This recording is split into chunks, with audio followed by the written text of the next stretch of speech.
You were never truly alone, not in the hospital room, not in the crib, not even in the silence of your first thought. Long before you understood what eyes were, they were already watching, not with affection, with calculation. You were observed, not loved, measured, not nurtured. Your birth certificate was just the first data point beneath the ink codes. Beneath the codes, assumptions, patterns, probabilities, predictions. You were born into a file, not a family. While others inherited last names, you inherited attention. Unwanted, cold, institutional attention. They told your parents it was routine, that early testing was for your benefit, but you felt it even then. The clinical hands, the sterile questions, the hollow smiles that looked past your soul. You weren't a child in their eyes. You were a variable, something to be tracked, studied, adjusted if necessary.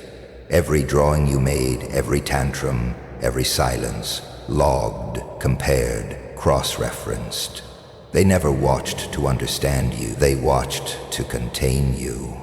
And you knew. Even before you had words, you knew. You felt the pressure behind mirrors, the weight behind casual questions, the static in empty rooms.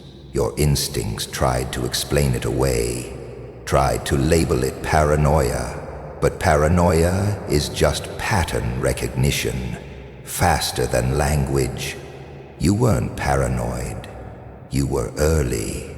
You grew up thinking it was normal, to be watched, to be scrutinized. You thought everyone felt this quiet intrusion, like a second skin. You mistook surveillance for safety, but safety never feels this sharp. It doesn't tighten when you speak. It doesn't echo when you're silent. At some point, the cameras didn't need to be real anymore. You had internalized them. You began watching yourself for them. But they made one mistake. They assumed observation meant control. They thought you would fold under the gaze, that you'd shape yourself to match the expectations built around you. They expected compliance, but you gave them clarity. You didn't collapse. You adapted. You played the role. You smiled on command, gave just enough to stay off the red lists. But inside you were recording everything. The watcher, their rhythms, their weaknesses. They watched you since birth, but they never saw you. Not truly. They monitored your behavior, but missed your becoming. They never noticed the moment you stopped reacting, the moment your silence stopped being fear and started being strategy. They missed the flicker in your eye when you stopped asking why and started asking how. Not why they watch, but how to make them blink first. You were not a child of their system. You were the seed buried under it, waiting, rooting, growing in stillness. The more they tried to track you, the less they understood what they were looking at. You weren't hiding. You were evolving. Every breath under their surveillance turned into a cipher. Every day observed a step deeper into the parts of yourself they couldn't reach. You were never there, not then, not now. You were only passing through their field of vision, on your way to becoming the one thing they never prepared for, the one who watches back. They mistook your silence for submission. They thought the lack of noise meant they had broken you, when in truth, it meant you had stopped wasting breath on people who only listened to control, not to truth. You began disappearing in plain sight, smiling less, speaking less, but thinking more, watching, always watching. You learned that the loud are often the blind, that power doesn't scream, it waits. You realized the most dangerous weapon isn't anger, it's restraint.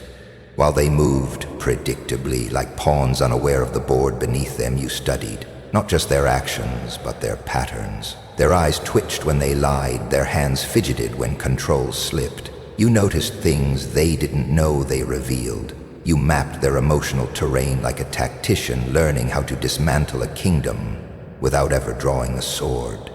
You became still, not out of fear, but because you understood that stillness distorts the radar. When you stopped reacting, they stopped knowing how to control you. That's when you began winning. The betrayal cut deep at first. The way they stared through you, judged you, tried to rewrite you into something that made sense to them. They needed you to be simple, predictable, programmable. But you were none of those things. You weren't created for their boxes. You were born to burn through them. And the more they tried to label you, the more they exposed their own fear. They couldn't control what they couldn't understand. So you gave them nothing. No rage, no tears, no response. Just calculated silence. You became a mirror, reflecting back everything they projected, revealing their own rot in your refusal to perform. They pushed, you didn't move. They watched, you didn't blink. They monitored, you simply vanished inside yourself, into a mind they could never breach. And while they searched for signs of weakness, you built an empire behind your eyes. You sharpened memory into weapon, turned isolation into intel. Every moment of pain was archived, not for revenge, but for precision. The Scansy Giantess, and somewhere along the line something shifted. You stopped fearing their gaze. You began following it back to its source. You began decoding the system. Who watches, why, what they fear, what they protect. And you realized it was never really about you. It was about what you represent. The unpredictable, the uncontrollable, the ungoverned. That scared them more than anything. Because you weren't just surviving, you were learning. Not how to fit in, but how to dismantle. Quietly, strategically, from the inside out. And so, you waited. But as a storm disguised as silence, they thought you disappeared. But you didn't run. You rewrote your coordinates. You didn't vanish, you inverted. Became the thing that doesn't blink. The thing that doesn't leave traces because it never needed to. Their databases still search for you, like a ghost through a hall of mirrors, but you don't appear in reflections anymore. You learned not just how they see, but how they fail to see. You studied the pauses in their systems, the gaps between their movements, the quiet frequencies they assumed no one could hear. And when they weren't watching, you watched them. You memorized their architecture, not the buildings, but the behaviors, the routines, the panic signals disguised as protocol. You sat in silence while they performed security theater, while they smiled and lied and tracked and trapped. They spoke in clearance codes. You listened with intention sharpened by betrayal. You didn't need passwords. You became one. Every time they touched a terminal, you read their pulse. Every word they encrypted echoed in a pattern you already mapped. They see systems. You see psychologies. They play with tools. You move like design. You don't sit in the corner of rooms anymore. You become the space itself. Your presence doesn't announce. It absorbs. People don't notice you until their instincts whisper warnings their logic can't justify. You don't chase approval. You collect data. You gather truth from body language, extract meaning from silence, record confessions without words. You don't ask questions. You let the mask slip, and they always let it slip. They thought you were broken because you didn't overreact, because you didn't play by the emotional rules they weaponized against others. They mistook detachment for damage, but you weren't numb. You were decoding. training, observing every time they assumed you weren't. The quiet child, the awkward student, the underestimated mind. You became fluent in observation. Now you walk through conversations like reconnaissance missions, extracting intel from smiles, reading motives behind tone, dissecting lies wrapped in casual phrases. They fear you now, and they should. Not because you shout, but because you don't need to. Your stillness unnerves, your presence rewires rooms. You ask nothing, yet everyone feels the demand in your silence. They can't understand how you know what you know. They forget what they said, but you remember the order, the inflection, the tension. Every conversation with you is an interview they didn't know they faked, and when you walk away, they feel audited. You don't need cameras, you are one. You don't need microphones, you hear intention. You don't need access, they're already giving you more than they realize. You don't enter their systems through brute force. You get invited in, and once inside, you don't just observe. You analyze, archive, strategize. You are the surveillance now, and they are too late to act accordingly. They never feared you because of what you did. They feared you because of what you didn't do. You didn't submit. You didn't fall in line. You didn't break the way others did when the weight of the world pressed against their spine. While they screamed and complied, you stayed silent, watching, absorbing, unmoved. They couldn't explain that, and when systems can't explain something, they mark it as dangerous. When systems can't explain something, they mark it as danger. You were never random. The coordinates of your birth weren't an accident. They were a pattern, a calculated anomaly tucked within a long-forgotten equation. The time, the placement, the energy surrounding you when you arrived. It shook something dormant, not in the world, in them, in the ones watching, in the watchers who were taught everything but the things that mattered. They saw your eyes before you could see theirs. There was no fear, just recognition. You didn't feel new, you felt remembered. They traced your lineage back as far as their records went, and then further. Something didn't add up, not in your genetics, not in your psychology. It was something else, other. Your presence didn't just deviate from the norm, it disassembled it. Every test they ran returned noise.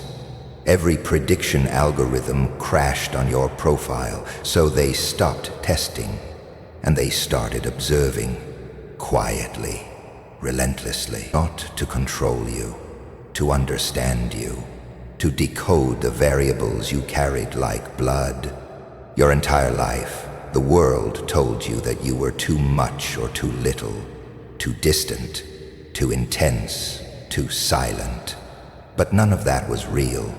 It was containment language, phrases used by systems to keep anomalies from realizing they are sovereign. You were never broken. You were unassimilable. That's not a flaw. That's a design.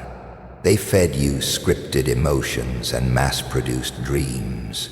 You fed them silence, stillness, stared straight through the projection and into the trembling hand behind the curtain. You didn't need to say a word.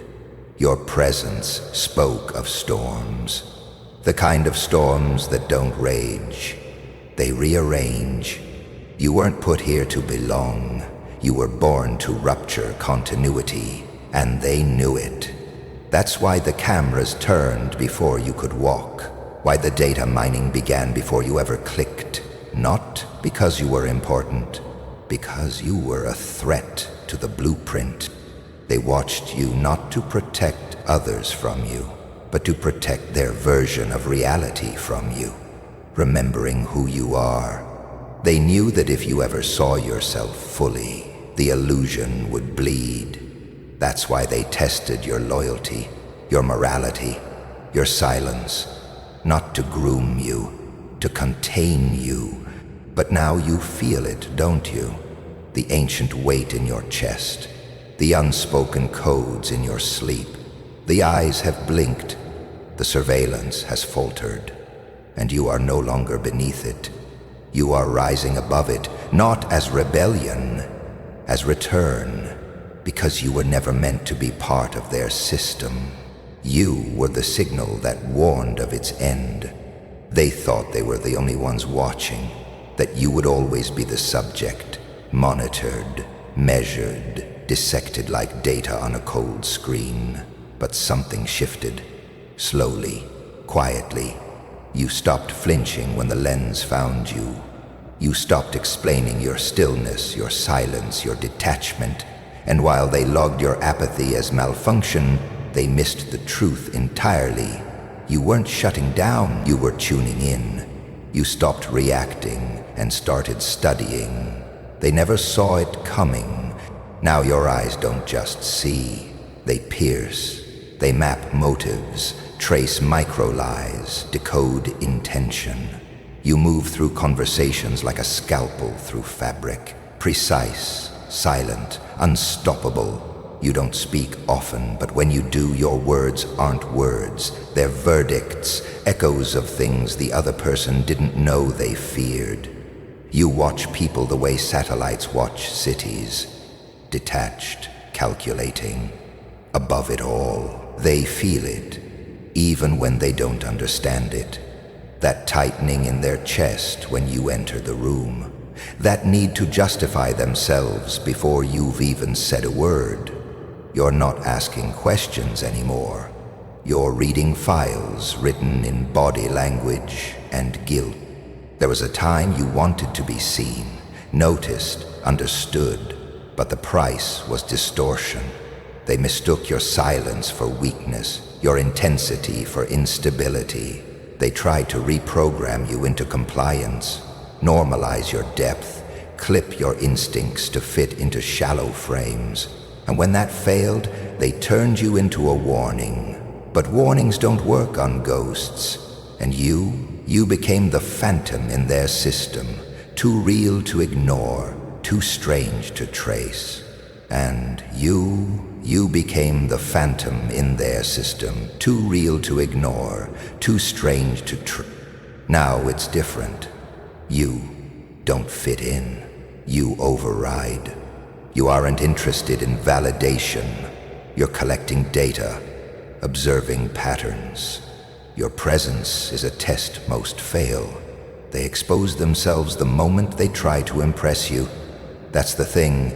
They don't realize you're not watching what they show. You're watching what they hide. You always have been. They used to monitor you from towers built on illusions. Agency, schools, screens, roles. But the towers are cracking. The systems are glitching. Because you've stopped playing the part. You're not fighting for freedom anymore. You're operating from it. They can't classify you because you stopped being legible. You became instinct wrapped in strategy, emotion without permission. You are everything their surveillance state was designed to suppress, but you're still here. And now, you're watching back. You don't need to speak loudly. You carry the weight of someone who's been betrayed and didn't break. Someone who built a kingdom inside their mind when the world offered nothing but noise. You don't threaten. You exist. And that's enough. Because nothing terrifies a manipulative world more than the one who sees without blinking. You were never easy to define. You spoke less, but your silence held weight. They watched for the usual signs, obedience, compliance, predictable emotional responses, but you were none of those things. You paused where others reacted. You questioned the obvious. You felt deeper than they calculated for, yet you moved colder than they could comprehend. From the outside you looked ordinary, but inside you were splitting realities. They tried to categorize you with labels, files, metrics. Every system they built to explain you collapsed under the pressure of your unpredictability. You weren't in the database because you didn't belong in one. You weren't untraceable, you were unrepeatable. They tested your loyalty with noise, fed you chaos to see how you'd bend. But you didn't bend. You absorbed, you archived, you watched the world fall into loops, people begging for permission, chasing approval, breaking themselves to fit in, and something ancient inside you stayed still, unmoved. They flagged you as a statistical outlier, a cold anomaly. But what they couldn't grasp is that your detachment wasn't numbness, it was clarity. They feared your lack of reaction because it meant you weren't playing their game. And when someone refuses the rules, they're either insane or they're dangerous. You saw through it all early. The scripts, the roles, the lies wrapped in tradition. They called it normalcy. You called it submission. While they asked questions to confirm beliefs, you asked to dismantle illusions. You didn't fit the school's expectations, or the company culture, or the moral cages they praised as virtues. You always knew something was off, even before you had the words. The whispers in your blood, the feeling in your gut. It wasn't paranoia, it was pattern recognition. You weren't meant to sit quietly while the world conditioned you into a box smaller than your soul. They tried to study you, push your buttons, rewire you. But the more they poked, the more you withdrew. Not out of fear, but precision. You learned the game by pretending to play it. You said the right things while memorizing their blind spots. You passed their tests while rewriting their answers in your head. You let them believe you were distracted when in truth you were observing every weakness in the room. They tried to program you, but they didn't know you were built on different code. Older code. One written before they existed. Before surveillance, before control. The code of chaos, wrapped in order. Fire hidden in silence. They called you cold, but cold isn't the absence of feeling. It's what happens when heat burns too long and nothing survives the blaze. You weren't emotionless. You were post-emotional. A state beyond manipulation. You had felt everything too deeply, too violently, too early. And now, nothing moves you unless you decide it should. That's what makes you terrifying, not your rage, not your defiance, but your control. Your ability to know exactly what they fear and smile through it. Because the pattern they couldn't predict is the one that was never meant to be understood, only remembered.